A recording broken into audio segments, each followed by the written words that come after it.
Assalamualaikum warahmatullahi wabarakatuh. Kembali lagi di channel Masa Subiakto.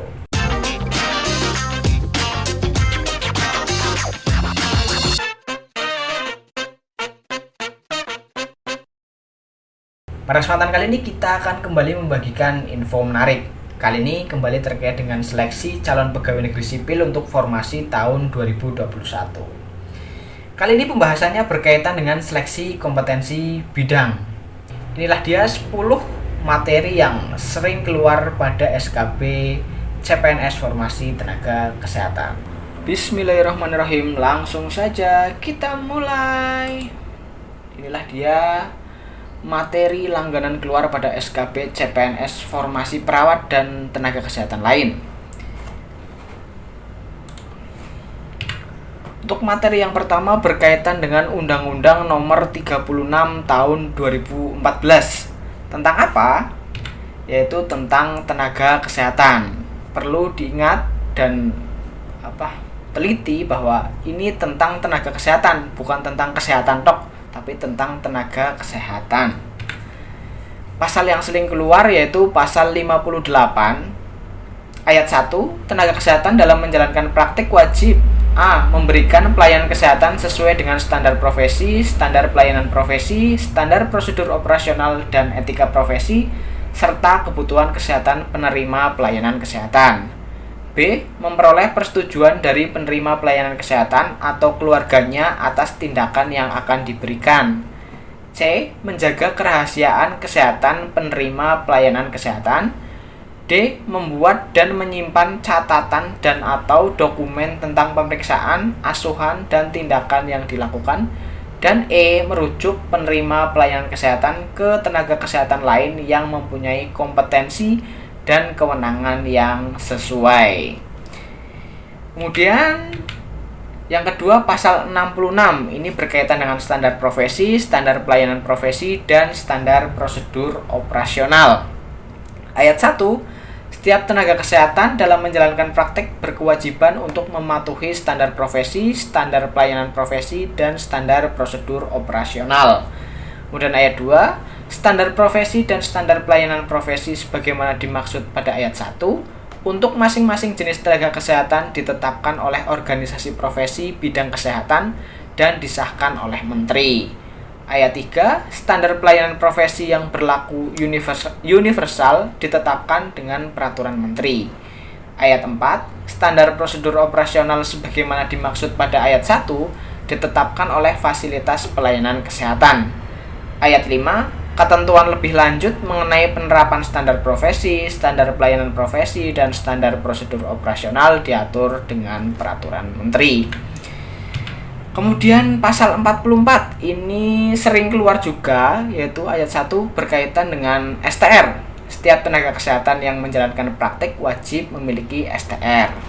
Ayat 2, STR sebagaimana dimaksud pada ayat 1 diberikan oleh konsil masing-masing tenaga kesehatan setelah memenuhi persyaratan.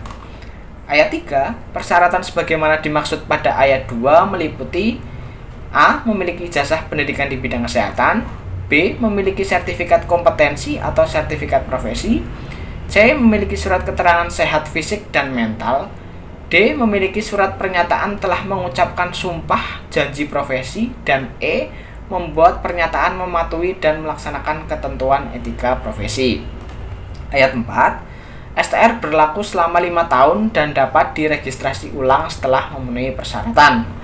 Ayat 5, persyaratan untuk registrasi ulang sebagaimana dimaksud pada ayat 4 meliputi A. Memiliki STR lama.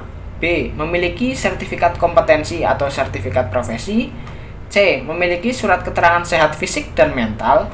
D. Membuat pernyataan mematuhi dan melaksanakan ketentuan etika profesi. E. Telah mengabdikan diri sebagai tenaga profesi atau vokasi di bidangnya. Dan F. Memenuhi kecukupan dalam kegiatan pelayanan, pendidikan, pelatihan, dan atau kegiatan ilmiah lainnya. Kemudian selanjutnya pasal 46 ayat 1, setiap tenaga kesehatan yang menjalankan praktek di bidang pelayanan kesehatan wajib memiliki izin. Kemudian ayat 2, izin sebagaimana dimaksud pada ayat 1 diberikan dalam bentuk SIP. Ayat 3, SIP sebagaimana dimaksud pada ayat 2 diberikan oleh pemerintah daerah, kabupaten, kota atas rekomendasi pejabat kesehatan yang berwenang di kabupaten kota tempat tenaga kesehatan menjalankan praktiknya.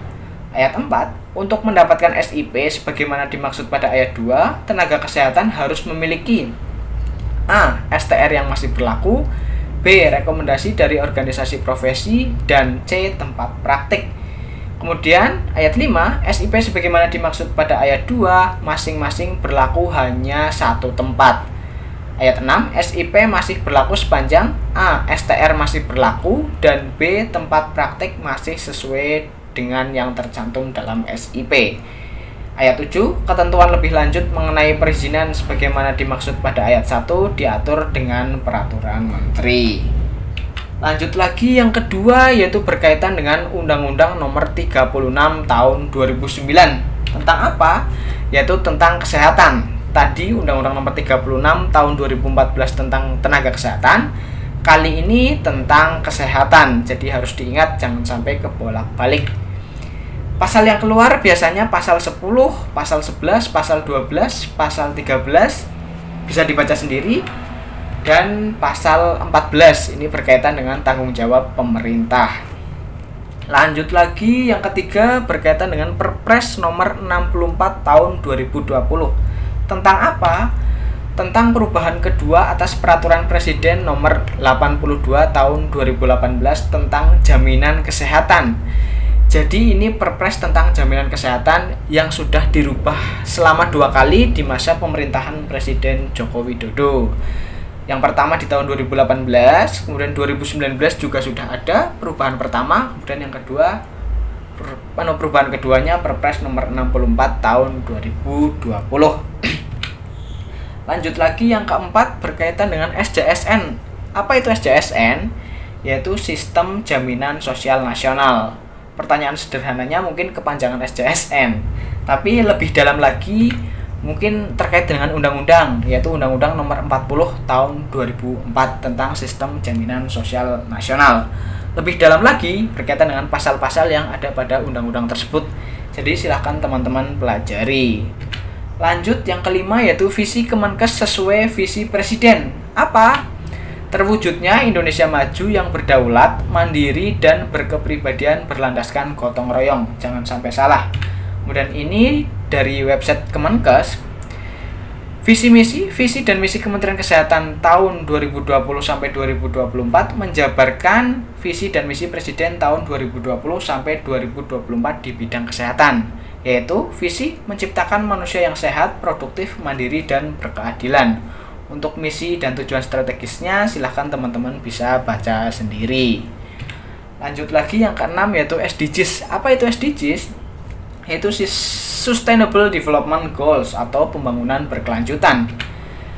Merupakan suatu rencana aksi global yang disepakati oleh para pemimpin dunia, termasuk Indonesia, guna mengakhiri kemiskinan, mengurangi kesenjangan, dan melindungi lingkungan. 3 hal ini sangat penting diingat: mengakhiri kemiskinan, mengurangi kesenjangan, dan melindungi lingkungan.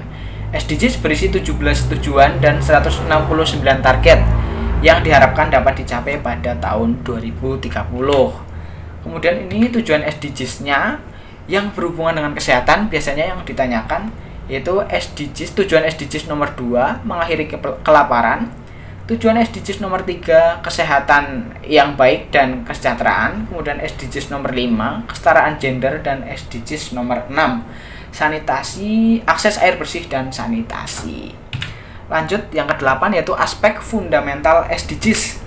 Ada 5. Yang pertama yaitu people atau manusia. Ini ada di goals atau tujuan SDGs nomor 1, 2, 3, 4, dan 5. Kemudian yang kedua planet atau bumi ada di tujuan nomor 6, 12, 13, 14, dan 15. Kemudian yang ketiga prosperity atau kemakmuran ada pada SDGs nomor 7, 8, 9, 10, dan 11. Kemudian yang keempat peace atau perdamaian ada pada tujuan SDGs nomor 16. Dan yang terakhir partnership atau kemitraan ada pada SDGs nomor 17. Kemudian yang ke-9 ini sederhana tapi biasanya juga sering keluar, mungkin teman-teman juga sudah hafal, yaitu langkah cuci tangan menurut WHO, yaitu ada 6 langkah cuci tangan. Kemudian yang terakhir yaitu berkaitan dengan Hari Cuci Tangan Pakai Sabun Sedunia.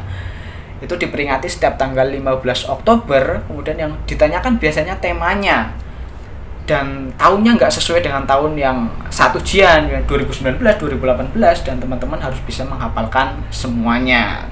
Tahun 2019 temanya tangan bersih untuk semua. Tahun 2020 temanya kesehatan tangan untuk semua. Tahun 2021 temanya masa depan di tangan kita, mari bergerak bersama. Itulah 10 materi yang sering keluar pada SKB CPNS Formasi Tenaga Kesehatan. Terima kasih, mungkin cukup sekian informasi yang dapat disampaikan. Kurang lebihnya mohon maaf. Wassalamualaikum warahmatullahi wabarakatuh.